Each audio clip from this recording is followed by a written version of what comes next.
We're going to take a look at some of the basic features of Google Maps. This is the regular Google Maps, not the customizable one. And you've probably used it before to plan out directions or try to get somewhere.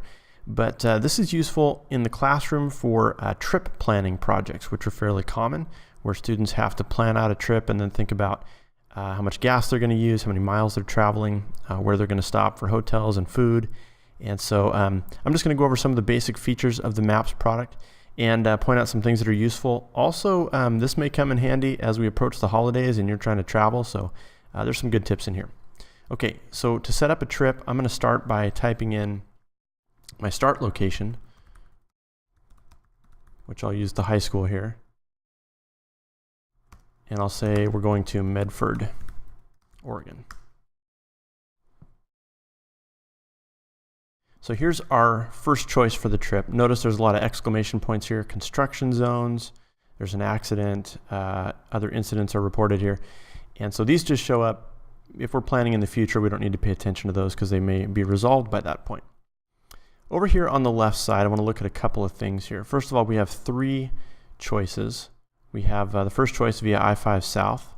You can see there's some other routes here in gray. And if I click on these other routes, you'll see those light up. So here's another version that takes us on the east side of the mountains going into Oregon. And so that's a little bit longer, 10 hours.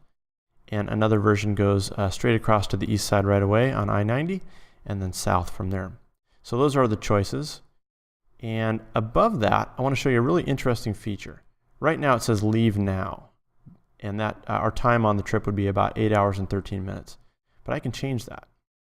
And I can choose a depart at time. And so, trying to navigate through traffic on the I-5 corridor is really tough. So I can change my leave time and see if it helps the choice at all. So for example, if I leave at 4 in the afternoon, my trip turns into an 8-hour to 10-hour trip. We're going to hit traffic on that one. But if I change this and I leave at 4 a.m., now my trip is somewhere between 7.5 hours and 9 hours 50 minutes. So you can adjust your leave time and you can see that at certain times of day, you're less likely to run into traffic. So at 2 in the morning, if we leave, we can get that low end of the time prediction down to 7 hours and 20 minutes.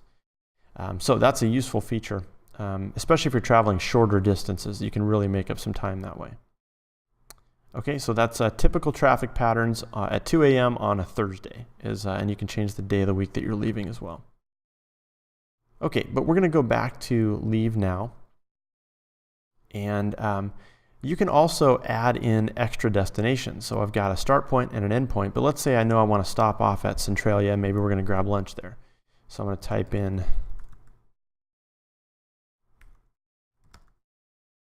Centralia, Washington. And we'll make another stop in Corvallis, Oregon. And then I can rearrange these so that they're in the order I want to travel in. So start at the high school, go to Centralia, then Corvallis, and then we'll go to Medford. And so now you can see the trip here. And we've got these white circles indicating the stop points at Centralia and Corvallis. Okay, so you can customize it that way. And then also, if I go down here and I zoom in on an area, and let's say down here, I don't actually want to go through Vancouver. I'd like to go over here on the west side of the water here. I can click the path and just drag it over here, and it will adjust it. Now it adds some time there, so it's going to take longer to do that, but maybe that's a better route for us. Okay, so similarly, we'll go down here, and let's say that instead of going straight through Salem, we want to go through Silver Falls State Park.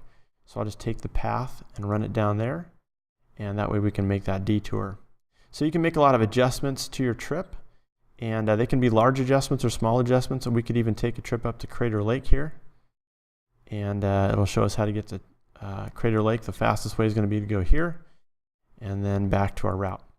So we've added a bunch of time to our trip, but we've customized it with 2 standard stop points there and some routes to change here. Okay, so now that we've got our trip planned, we can go into the details. And here this is broken up by section, so we can see here's our starting section from leaving from the high school. And then here's the section coming out of Centralia. Here's the section coming out of Corvallis, and then there's Medford. And each one of these sections has kind of chunks of instructions here. So if I want to click on this one here, we'll see all the different individual turns. Now, I can zero in on any one of these turns. Here's one that says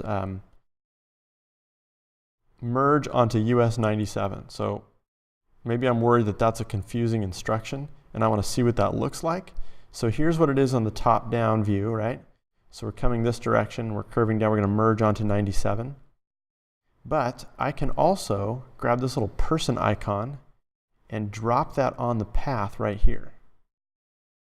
And we zoom in, and now I'm at the street view. This is the direction we're traveling. We'd be in the right-hand lane. Don't be afraid of this truck here.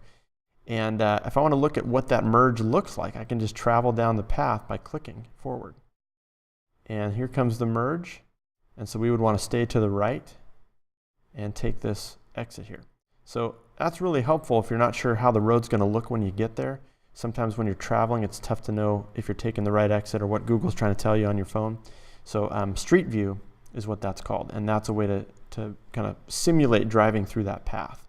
I'll go up here and click this back arrow and jump back out to our map. And so you can clear up any confusion before you actually drive the path in reality. Okay, so we'll go back here, and on the path here, I can choose to send this whole set of directions to my phone. It doesn't work if you have multiple destinations, but if you have a one path, one start location and one end location, you can send it straight to your phone and just go from there. You can share this map with a link, so you could email it to someone or to yourself. You can also print it out. If you click print, you can print it with the map pictures, or you can print text only. And so this is a nice way to get a nice organized look. This is a great idea if you're traveling because you don't know if you're going to lose cell coverage or your phone runs out of batteries. You have a paper version of your directions to follow. So that's a number of quick tips that you can use not only for school projects, as students can plan out a trip this way and really dial in on how many miles they're traveling in each segment and things like that. By the way, it shows you that for each segment, 2 hours for this segment, 136 miles. 4 hours for this segment, 214 miles. So those are useful options. One other option I forgot to show you here.